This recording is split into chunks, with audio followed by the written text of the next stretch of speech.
Tiens, petite question, et si Hollywood nous piquait notre Danny Boone national pour se taper un ch'ti remake? Mais non, just kidding. En attendant, c'est Roland Emmerich qui s'éclate. Entre le 7 et le 9 mars, son 10 000 a poussé un grand Christ, et les Américains privés de préhistoire se sont rués dessus, au point de casser leur tirelire en peau de bête pour en extraire 35,73 millions de dollars. C'est un bon démarrage pour le réalisateur allemand. Tu es celui que nous attendions, qui libérera les nôtres. Roland Emmerich qui laisse Martin Lawrence loin derrière lui. En père ultra protecteur, héros d'un college road trip gonflé à l'humour un peu lourd, le comique a incité les spectateurs à sortir 14 petits millions de dollars. Il est vrai que la fillette couvée à l'excès n'est autre qu'une certaine Raven Simonet, star des séries télé prisées des ados. Ça aide.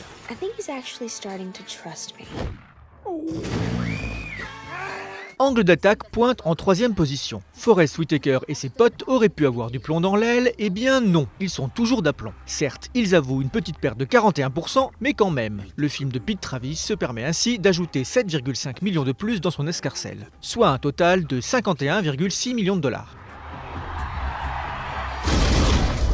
Donc, en conclusion, premier, 10 000, deuxième, College Road Trip, et troisième, Angle d'attaque.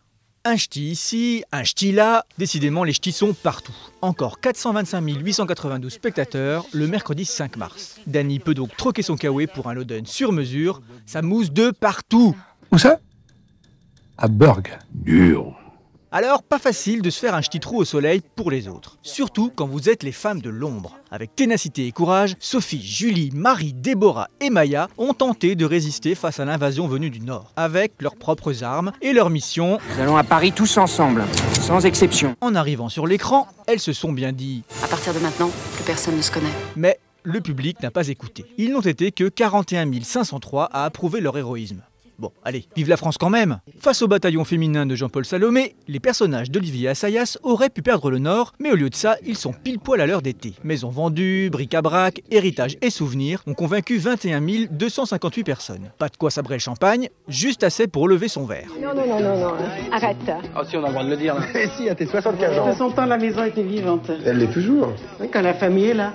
Et la troisième place revient à l'inventeur, le poète, le givré Michel Gondry. Porté par un Jack Black magnétisé, branché en prise directe sur le tableau du délire, Soyez sympa rembobiné a allumé 20 821 spectateurs. T'es magnétisé! C'est toi qui as effacé toutes les bandes, c'est à cause de toi! Alors on récapitule depuis le début. Premier, les femmes de l'ombre. Deuxième, l'heure d'été. Et troisième, Soyez sympa rembobiné.